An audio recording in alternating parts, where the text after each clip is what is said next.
Nós, da Auditoria Cidadã, também participamos muito dessa luta contra a reforma da Previdência esse ano, muita luta, e concordo inteiramente com o que foi falado aqui na mesa, de resistirmos contra essa reforma e também a reforma trabalhista, né? Continuarmos denunciando, porque, como o Cristiano falou muito bem, a medida provisória que minora um pouquinho os danos ainda não foi aprovada. Mas hoje eu vim aqui para falar pontualmente sobre esse projeto de lei 459, que agora está na Câmara dos Deputados. Ele estava no Senado, sob o número 204. Trouxemos hoje um folheto novo que já foi distribuído. Quem ainda não recebeu, lá na entrada ainda tem, pode pegar depois, tá? E eu vim aqui fazer um apelo, que todas as entidades, a Auditar, a Anfip, a FENAJUF, todas as entidades que estão aqui, o Sinasef, Andes, que estão lutando contra a reforma da Previdência, que agreguem a luta contra esse projeto. Porque isso aqui, gente, é um escândalo. Olha o resumo que está aí no folheto. O que esse projeto visa legalizar? Um crime, um desvio de recursos públicos. Recurso arrecadado de contribuinte. Se hoje a gente já fala de sonegação, isso aqui, gente, na rede bancária, antes do recurso chegar no orçamento, ele vai ser desviado para bancos privilegiados. Que tal? Se hoje nós já estamos apanhando o que estamos apanhando ao disputar o orçamento, o que vocês acham de uma garfada em Belo Horizonte? Foi metade de todos os créditos parcelados. Foram desviados, ainda na rede bancária. Então, nós estamos falando de pouca coisa que não. E a maioria não está percebendo, porque realmente tem uma propaganda enganosa, falsa por trás disso aqui, terrível. Além do desvio dos recursos, ainda na rede bancária, esse esquema representa uma contratação irregular de dívida pública. Você se lembra por que a dívida foi, por que a Dilma foi empichada? Por quê? Porque ela fez um mero adiantamento de recursos do Banco do Brasil para programas sociais, que foi considerado contratação de crédito irregular. Um mero adiantamento. Isso aqui, eu vou mostrar para vocês que contratação de crédito irregular que é. É muitíssimo mais grave. Representa o comprometimento do Estado com garantias e indenizações. Representa transferência de propriedade da arrecadação. O dinheiro os contribuintes pagam, o dinheiro cai no banco, esse fluxo é entregue, é transferido para bancos privilegiados. Eles é que vão mandar na conta vinculada. O dinheiro não vai mais direto para os cofres públicos. É escandaloso demais. Desrespeito a toda a legislação de finanças do país. Desde a Constituição, Lei de Responsabilidade Fiscal, Código Tributário, todas as leis de finanças, leis orçamentárias, toda a legislação de finanças do país é estruturada no princípio orçamentário. O que quer dizer isso? Tudo que o Estado recebe de tributos, de venda de patrimônio por meio de privatizações, receitas financeiras, receitas comerciais, que o Estado também comercializa, todas as receitas do Estado têm que chegar no orçamento. Esse é o princípio do orçamento único. E quando as receitas chegam no orçamento, vem a lei orçamentária e autoriza como que aquele dinheiro pode ser gasto. Esse esquema aqui fura tudo isso, porque ele desvia dinheiro na rede bancária, dinheiro que não chegará ao orçamento. Está dando para entender? Representa um prejuízo brutal aos cofres públicos. Isso a gente fala com dado comprovado. Teve uma CPI em Belo Horizonte, porque lá esse esquema já está funcionando. Em 3 anos e 2 meses, se não tivesse esse esquema, o município de Belo Horizonte teria 70 milhões a mais em caixa. Um município. Vocês já pensaram esse esquema a nível Brasil? O rombo que vai representar? Então, ele tem tudo a ver com a nossa demanda aqui hoje, a nossa luta. Nós estamos lutando para preservar direitos. Se vem um rombo no orçamento, o que vai acontecer com os nossos direitos? Eles estão ameaçados. Eu fiz aqui um diagrama para mostrar como que acontece esse desvio. Olha, porque eles montaram um negócio aparentemente bem complicado, mas é só aparente, viu? Acompanhe aqui comigo. Esse quadro azul que vocês estão vendo aqui embaixo representa todos os créditos parcelados que entram nesse esquema. Por que só os parcelados? Porque quando o contribuinte parcela, ele assina uma confissão irretratável de dívida. Ele não pode desistir, ele não pode voltar atrás. Se ele parar de pagar aquilo ali, a dívida é executada, os bens dele são executados, etc. E outra coisa, por isso que tem esse incentivo do refis. O Paulo falou aqui, é um refis atrás do outro, claro, porque o que entra nesse esquema é só crédito parcelado. Os contribuintes não estão sabendo de nada. Quem continua fiscalizando, correndo atrás dos devedores, é a Fazenda Pública, tá? Os contribuintes pagam aonde? Na rede bancária, correto? Cada um paga no seu banco. Como que funciona hoje? O contribuinte pagou, no dia seguinte, o dinheiro tem que ir para o ente federado, correto? União, ou Estado, ou município, dependendo da natureza do tributo, da competência. Olha o que esse esquema faz. Da rede bancária, o dinheiro é desviado para uma conta vinculada a uma empresa estatal de fachada que está sendo criada para operar esse esquema. Em Belo Horizonte foi a PBH Ativos S.A. Em Minas Gerais, quem aqui que é de Minas Gerais? Tem a MGI operando em Minas Gerais, igualzinha a PBH Ativos S.A. Os sindicatos de Minas Gerais têm que fazer essa investigação. Em São Paulo, quem que é de São Paulo? Tem a CPSEC S.A. operando. No Rio de Janeiro foi montada a CFSEC, que foi impugnada pelo Ministério Público de lá, graças à nossa intervenção lá, na Assembleia Legislativa. Na Bahia foi criada uma empresa, no Rio Grande do Sul, em Porto Alegre, a Investepoa, e por aí afora, tá? Virou uma farra. Empresa estatal de fachada. Olha que infâmia. Estamos privatizando Casa da Moeda, Eletrobras, etc. E estamos criando empresa estatal para operar esquema fraudulento, tá? O que acontece nessa conta vinculada?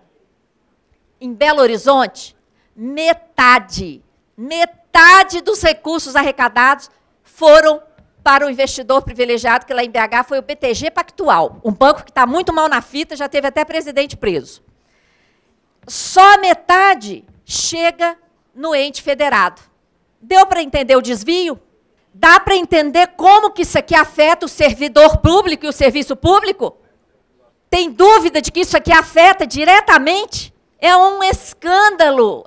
O outro lado é isso aqui, ó, é o outro fluxo. O outro fluxo é o seguinte, essa empresa estatal de fachada emite papéis financeiros, debêntures, com garantia pública, com garantia estatal, pagando juros abusivos. Esses papéis são comprados pelo investidor privilegiado, que lá em BH foi o BTG Pactual. Ele compra, paga para essa estatal, ela é só de fachada. Fica só uma partezinha do dinheiro com a estatal para pagar propina e para pagar os seus administradores. A maior parte do dinheiro chega no ente federado. Olha só, Paulo, você que é lá do Tribunal de Contas, a empresa foi uma fachada para o ente federado obter recurso do mercado financeiro. Deu para entender isso? Tá? Então, gente, é a operação de crédito disfarçada. Isso é crime, de acordo com a Lei de Responsabilidade Fiscal. Tá? E esse projeto de lei quer legalizar isso de forma disfarçada, falando em cessão onerosa de créditos, numa propaganda absurda. Nós produzimos um vídeo, uma animação, com apoio da Anfip, O link está ali, toda essa apresentação está ficando aqui. Eu peço às entidades organizadoras que disponibilizem para as pessoas depois estudarem melhor, porque esse sistema é intricado. Esses aqui são os dados de Belo Horizonte, que demonstram que se o esquema não existisse, aqueles créditos parcelados, pagos pelos contribuintes, somaram 531 milhões de reais. Desses 531, só 262 que chegaram no município. Mais os 200 da operação de crédito disfarçada, dá 462. 70 milhões a menos. Isso aqui são os números que comprovam aqueles fluxos que eu expliquei anteriormente. Aí tem gráficos também que mostram o desvio. O nosso relatório da CPI da PBH Ativos impediu que o relatório Pizza do vereador Irlan Mello, que falava que essa empresa era muito boa para o município, os vereadores não tiveram coragem de votar no relatório Pizza. Ele não foi votado. A CPI terminou sem relatório, por conta das nossas denúncias, comprovadas por documentos oficiais resgatados durante a CPI. Em resumo, essa operação significou operação disfarçada de crédito, desvio de recursos ainda na rede bancária e alienação fiduciária, gente. O que é alienação fiduciária dos créditos? É venda, transferência de propriedade do dinheiro arrecadado que cai no banco. O dinheiro já arrecadado, é isso que está sendo transferido. A propaganda por trás disso, ela é uma propaganda enganosa. É uma propaganda de que esse esquema da securitização vai ajudar a arrecadar dívida ativa. Mentira! Só entra nesse esquema crédito líquido e certo, parcelado. Aí alguém pode falar assim, mas pode ser que alguém lá não pague. Pode. Como o Estado dá garantia, sabe o que acontece se algum contribuinte morrer, se alguma empresa quebrar, desaparecer, não pagar? O Estado é que vai ter que colocar substituir lá por outro crédito. Se não tiver outro crédito para substituir, vai ter que indenizar. Então, nós não podemos deixar passar esse projeto. Nós resgatamos diversos documentos oficiais durante a CPI. Agora, esse aqui é uma pérola. É um ofício da própria Prefeitura de Belo Horizonte. Olha, leiam, vê se vocês conseguem ler esse primeiro parágrafo aqui. Por se tratar de operação envolvendo a montagem de engenharia financeira, bastante complexa, e dada sua natureza peculiar, a contratação de instituição financeira especializada, com expertise nesse campo. Olha isso. Então, não tem licitação, não. Foi contratada uma empresa pela expertise. E o próprio Estado falando montagem de engenharia financeira complexa. Parece que é um militante falando, não é mesmo? Parece que nós é que estamos falando isso aí. Não, é o próprio Estado assumindo o mecanismo fraudulento, uma montagem de uma engenharia financeira. Tá? É disso que se trata. Nós apuramos irregularidades escandalosas. Tá? Ainda que esse projeto seja aprovado, tudo isso é inconstitucional. Criar empresa estatal, lá no artigo 173 da Constituição, tem os critérios. Pode criar estatal. Para quê? Para garantir interesse público ou segurança nacional. Operar esse esquema financeiro tem a ver com a segurança pública ou segurança nacional? Não. Então, de cara, essa empresa, criação dessa empresa é inconstitucional. E ela é de fachada. Quando vocês pararem para analisar os números daquela tabela, que agora não dá para fazer, vocês vão ver que tudo que entra nela sai. A operação de crédito passa por ela, disfarçada. E o pagamento disfarçado passa por ela também. Desrespeitou a lei de licitações, desvio e sequestro de arrecadação durante o percurso na rede bancária, ofende a Constituição, o Código Tributário, a Lei de Responsabilidade Fiscal, Código Tributário, a Lei 4.320. A CVM não autoriza esse tipo de operação. criaram uma venda com esforços restritos e falaram, não, isso aí não precisa não, a CVM não autoriza não. Sendo que a lei do mercado financeiro, 6.385, fala que toda emissão de papéis públicos tem que ser, toda emissão pública de papéis, que vai ser depois ofertada ao mercado, tem que ser registrada na CVM. Aqui não foi. Nós vimos pareceres jurídicos lá em Belo Horizonte, gente, assinados por advogada contratada, que nem é concursada da Procuradoria do município, nem do município, contratada. E durante um período, ela acumulou cargo, prestando serviço para a Procuradoria e fazendo parecer para justificar essa indecência, e, ao mesmo tempo, chefe do Departamento Jurídico da PBH Ativos S.A., da empresa, acumulou durante um período. Aí nós vimos que acumulou, aí eles publicaram lá, retificando a data da exoneração dela. Mas é um negócio assim, inacreditável. O município se compromete com garantia e, pior, perde o controle sobre a arrecadação tributária. Olha, isso é comprometimento disso aqui. Ele faz alienação fiduciária de créditos com renúncia de direitos.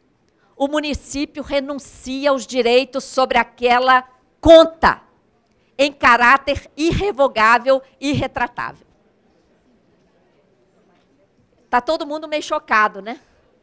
É para chocar mesmo. Porque isso aqui está tudo escondido, gente. Está todo mundo aí nessa loucura que criaram no país de denúncia de corrupção todo dia, impeachment de uma presidenta, prisão de outro, denúncia, outro corrupto na presidência, duplamente denunciado pelo Ministério Público, presidente da Câmara dos Deputados denunciado pelo Ministério Público, presidente do Senado denunciado.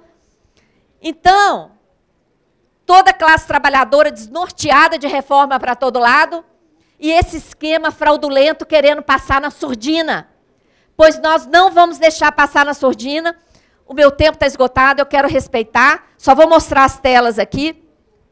Órgãos de controle têm apresentado graves questionamentos. O Tribunal de Contas, em audiência pública que nós promovemos no Seminário Internacional no Senado. Aliás, quero agradecer de público aqui a todas as entidades que apoiaram o Seminário Internacional. No Senado, representando o Tribunal de Contas, fez várias denúncias contra esse projeto. Representante do Ministério Público de Contas, aqui, ó, arrumaram um subterfúgio ilegal, com aparência de legal, mecanismo que compromete gerações atuais e futuras. Isso é o Ministério Público de Contas falando. Tem questionamento do Tribunal de Contas do Rio, de Minas, de Pernambuco, do Paraná, do Rio Grande do Sul. Tudo isso está no alerta que nós fizemos aos parlamentares, o link está ali, mas os senadores ignoraram tudo isso. O Meirelles está lá conversando com o Tribunal de Contas para aprovar isso em âmbito federal também. O que foi aprovado no Senado abrange também o nível federal. Então, está todo mundo, todos os níveis de governo aí envolvidos. Como já foi falado aqui, a emenda 95, que foi aprovada, deixa fora do teto recurso para essas empresas de fachada, que são estatais não dependentes, tá? E os projetos, quem lê o texto do projeto, não imagina o que está por trás deles. Nós sabemos porque nós estudamos a fundo o caso de Belo Horizonte lá na CPI e agora estamos estudando da CPSEC. Por isso, nós temos que denunciar esses traidores.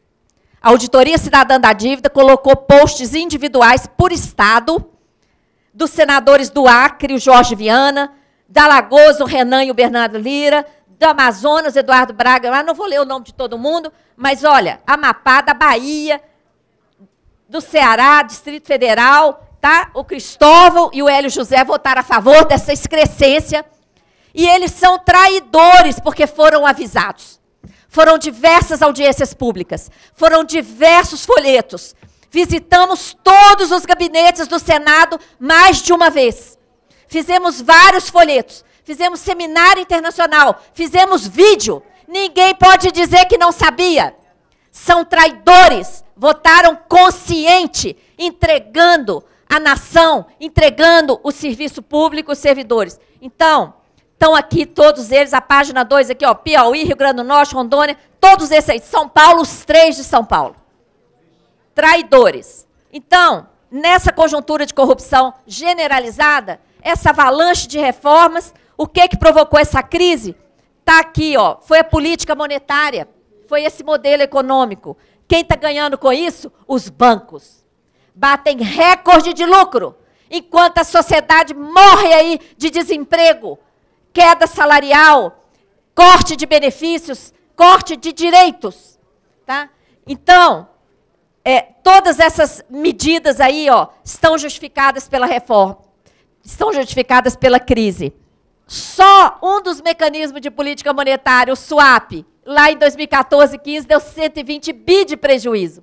Esse pacote todo que o Temer quer privatizar é 44 bi, um terço.